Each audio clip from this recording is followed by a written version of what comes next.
Eighth class good morning सुप्रभातम। Eighth class हम लोगों ने अपने तीन पार्ट पढ़ लिए हैं संस्कृत आमोदनी में। आशा करती हूँ आपने वो काम किया भी होगा अपनी कॉपी में। आपको बताया गया था 3 चैप्टर आपने पढ़े, उसका अर्थ आपको समझाया गया, क्वेश्चन आंसर कराएगी। आशा करती हूँ आपने अपनी कॉपी में किए भी होंगे वो। तो अब जो आज का हम आज व्याकरण पढ़ लेते हैं। व्याकरण के विषय में 3 चैप्टर पढ़ा दिए हैं आपको अगर समझ में नहीं आते हैं जो चैप्टर, आप मुझसे पूछ सकते हो, आपको बताया जाएगा। तो आज थोड़ा सा हम व्याकरण पढ़ लेते हैं। जो ये काम दिख रहा है आपको, ये आपकी व्याकरण की कॉपी में होगा जो 100 पेज की कॉपी बनेगी। उस कॉपी में आप व्याकरण का काम करोगे। 2 कॉपियाँ आपकी संस्कृत में होगी, एक आमोदनी की होगी और दूसरी व्याकरण की होगी। ठीक है, आपको पता है 7th क्लास में भी हमने व्याकरण के बारे में जाना था। व्याकरण में क्या क्या लिखते हैं हम, क्या क्या व्याकरण में आता है, उसको हम पढ़ते थे। जो नए बच्चे हैं वो भी आज से ध्यान देंगे कि व्याकरण में क्या क्या चीज़ होती है। छोटी सी चीज़ आपको बताई जाएगी। पहले आपका प्राथमिक ज्ञान होगा जिसमें आपको हर व्याकरण के बारे में बताया जाएगा कि क्या क्या व्याकरण में आते हैं, किस प्रकार से हम लिखते हैं, कितने क्या होते हैं, कितने वचन, पुरुष, लकार, सब विभक्तियाँ, सब बताया जाएगा आपको। नए बच्चे ध्यान देंगे। जिसने 7 तक पढ़ा है उसको पता है, क्योंकि हम उसी के अनुसार धातु रूप, शब्द रूप ये सब बनाते हैं, उन्हें पता है। लेकिन सभी लोग ध्यान देंगे कि कैसे हमारे कितने लकार, कितने वचन, कितने पुरुष, ये सारी चीज़ आपको बताई जाएगी प्राथमिक ज्ञान में। तो आप पहला जो हमारा व्याकरण में है वो लिखोगे, हेडिंग लिखोगे प्राथमिक ज्ञानम। ठीक है, प्राथमिक जो शुरुआत की जो क्या है ज्ञान दिया जा रहा है आपको कि क्या क्या हमारा आता है। पहला हमारा संस्कृत है, ये संस्कृत व्याकरण है, इसलिए हम पहले संस्कृत शब्द की उत्पत्ति के बारे में और संस्कृत क्या है उसके अर्थ को जानेंगे। ठीक हो गया। तो हेडिंग आएगी हमारी संस्कृत शब्द की उत्पत्ति एवं अर्थ। तो संस्कृत क्या है? संस्कृत शब्द सम उपसर्ग पढ़े होंगे आपने 7 तक, आपको उपसर्ग बताए थे।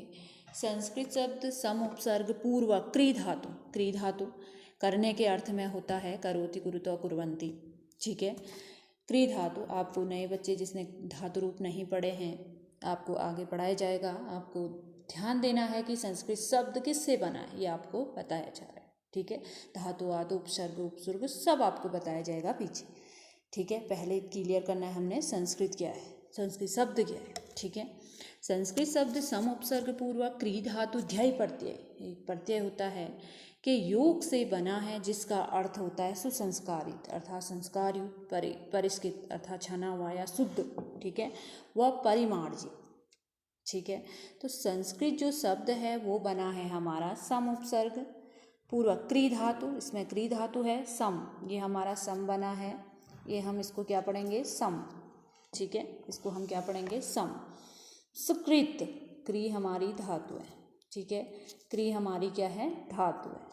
ठीक है, और ध्यय हमारा क्या है, प्रत्यय। ध्यय क्या है, प्रत्यय के योग से बना है। इन सब के योग से क्या बना है, संस्कृत शब्द बना है। ठीक है, जिसका अर्थ होता है सुसंस्कारित, परिष्कृत व परिमार्जित। ठीक है, शुद्ध, संस्कार युक्त। ठीक है, ये या कह सकते हैं शुद्ध, संस्कार युक्त अर्थात शुद्ध। ठीक है, जिसका अर्थ होता है। ठीक हो गया। अब हम देखते हैं, ये तो बात थी हमारी संस्कृत शब्द की, कैसे बना है, क्या इसका अर्थ होता है। ठीक है, तो पहले हमारे जो संस्कृत में लकार होते हैं, सबने पढ़े होंगे, 7th क्लास तक पढ़े हैं। नए बच्चों ने नहीं भी पढ़े होंगे तो यहाँ समझोगे। हमें छोटी बात कभी पेपर में पूछ दिया जाता है, लकार कितने होते हैं, हमें पता ही नहीं होता है कि लकार कितने होते हैं, है ना। मुख्य लकार कौन कौन से, ये पता नहीं होता है। लट लकार कौन से काल में आता है, ये पता नहीं होता है। तो छोटी बात आपको प्राथमिक ज्ञान में बताई जाएगी यहाँ पर। ठीक है, संस्कृत में जो हमारे लकार होते हैं वो कितने होते हैं, 10। ठीक है, कितने लकार होते हैं, 10 लकार। मुख्य रूप से कितने लकार होते हैं, 5 लकार मुख्य रूप से जो हम पढ़ते हैं। ठीक है, जो हमारे कोर्स में होता है मुख्य रूप से कितने लकार होते हैं? 5 लकार। कौन कौन होते हैं? पहला होता है हमारा लट लकार, जो चलता हमारा वर्तमान काल में, जो इस समय जो चल रहा है वर्तमान काल, ठीक है। दूसरा होता है हमारा लंग लकार, जो चलता है हमारा भूतकाल में, अर्थात बीता हुआ काल, ठीक है। अगला होता है हमारा, तीसरा होता है हमारा लृट लकार, वो चलता है हमारा भविष्यत काल, अर्थात आने वाला कल, ठीक है। फिर होता है हमारा चौथा लोट लकार, जो चलता है हमारा आज्ञा के अर्थ में, आज्ञा देने के अर्थ में, ठीक है। लास्ट होता है पांचवा हमारा विधिलिंग लकार, ठीक है। विधि, संभावना, चाहिए के अर्थ में प्रयोग होता है विधिलिंग लकार का, ठीक हो गया। ये थे हमारे 5 लकार। आपको जब पेपर में पूछा जाता है लकार कितने होते हैं, लकार तो 10 होते हैं, लेकिन आपको पूछा गया मुख्य लकार कितने होते हैं, तो मुख्य लकार कितने होते हैं? 5। लट, लंग, रिट, लोट, विधिलिंग, ठीक है। इन लकारों को कौन से काल में आते हैं? ये काल है इसके, ठीक है। लट लकार हमारा वर्तमान काल जो अभी चल रहा है, बताया आपको। लंग लकार भूतकाल, बीता हुआ काल।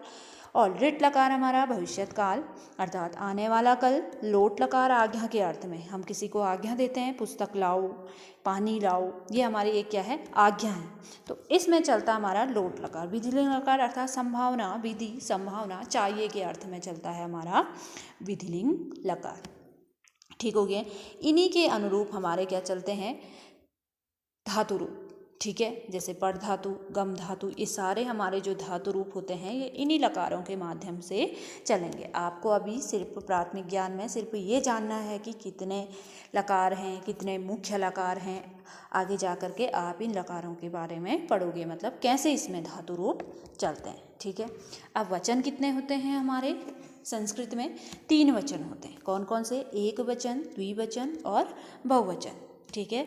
एक वचन, द्विवचन और बहुवचन, जिसके ऊपर से हमारे शब्द रूप चलते हैं, इनमें धातु रूप चलते हैं, ये सारे वचनों में चलते हैं, है ना। तो कितने वचन होते हैं हमारे? 3 वचन होते हैं। कौन कौन से? एक वचन, द्विवचन और बहुवचन, ठीक है। फिर होता है हमारा पुरुष। संस्कृत में जो पुरुष होते हैं हमारे वो होते हैं 3, जो हम कहाँ लेते हैं? धातु रूप में, है ना। प्रथम पुरुष, मध्यम पुरुष, उत्तम पुरुष बताया जाएगा आपको। ये है प्रथम पुरुष, मध्यम पुरुष और उत्तम पुरुष, ठीक है। पुरुष हमारे होते हैं 3, जैसे पठ धातु में पठति, पठता, पठन्ति, प्रथम पुरुष में। मध्यम पुरुष में पठसि, पठता, पठत। फिर उत्तम पुरुष में पठामि, पठावा, पठामा। वैसे गम धातु के तो हमारे पुरुष धातु रूप में जैसे चलते हैं, तो हमारे कितने पुरुष हुए? 3 पुरुष। हमारे कितने पुरुष होते हैं? 3 पुरुष, ठीक है। अब हमारे लिंग कितने होते हैं? ठीक है, लिंग भी हमारे कितने होते हैं? 3 लिंग होते हैं। कौन कौन से? पुल्लिंग, स्त्रीलिंग और नपुंसक लिंग। ठीक है, पुल्लिंग, स्त्रीलिंग और नपुंसक लिंग। पुल्लिंग अर्थात पुरुष, स्त्रीलिंग अर्थात जो हम स्त्री हैं स्त्री, नपुंसक लिंग अर्थात जो इन दोनों में ना आए वो कहलाते हैं हमारे नपुंसक लिंग, जिसमें हमारे क्या चलते हैं? शब्द रूप भी चलते हैं। ठीक है, नपुंसक लिंग में। फिर होती है हमारी विभक्तियाँ। तो विभक्तियाँ जो होती है हमारी 7 विभक्तियाँ होती हैं, जो हम क्या पढ़ते हैं? शब्द रूप में पढ़ते हैं ना। प्रथमा विभक्ति में बालक शब्द के क्या चले, वैसे राम शब्द के क्या चले, या फल शब्द के क्या चले, या लता शब्द के, या बालिका शब्द के, इस प्रकार से जो हमारे क्या चलते हैं? रूप चलते हैं। ठीक है, प्रथमा विभक्ति, द्वितीय विभक्ति, तृतीया, चतुर्थी, पंचमी, षष्ठी और सप्तमी, ये हमारी कितनी विभक्तियाँ होती हैं? 7 विभक्तियाँ होती। और जो संबोधन में आप बोलोगे अभी संबोधन तो बताए नहीं, हे बालका, हे बालको, हे बालका होता है ना संबोधन। तो जहाँ पे जो संबोधन को नहीं गिना जाता है, क्योंकि जो संबोधन पद में क्या कौन सी विभक्ति होती है? प्रथमा विभक्ति होती है। संबोधन पद में हम प्रथम को लेकर के हे लगा देते हैं आगे। हे बालका, जैसे हे बालका, हे बालको, हे बालको, हे बालका कहते हैं ना। तो जो हमारा संबोधन पद होता है वो प्रथमा विभक्ति में होता है। ठीक है, कौन सी विभक्ति में होता है? प्रथमा विभक्ति में होता है। इससे उस विभक्ति को न गिनते हुए हमारी कितनी विभक्तियाँ होती हैं? 7 विभक्तियाँ होती है। ठीक हो गया। फिर आते हैं हमारे कारक। संस्कृत में जो कारक होते हैं वो 6 होते हैं। ठीक है, कितने कारक होते हैं? 6 कारक, षट कारक। ठीक है, कौन कौन से? श्लोक के माध्यम से समझाया है। कर्ता कर्म करणम च संप्रदानम तदैव च आपादान अधिकरणम च इत्याहु कारकाणि षट्। ठीक है, कहा है कर्ता।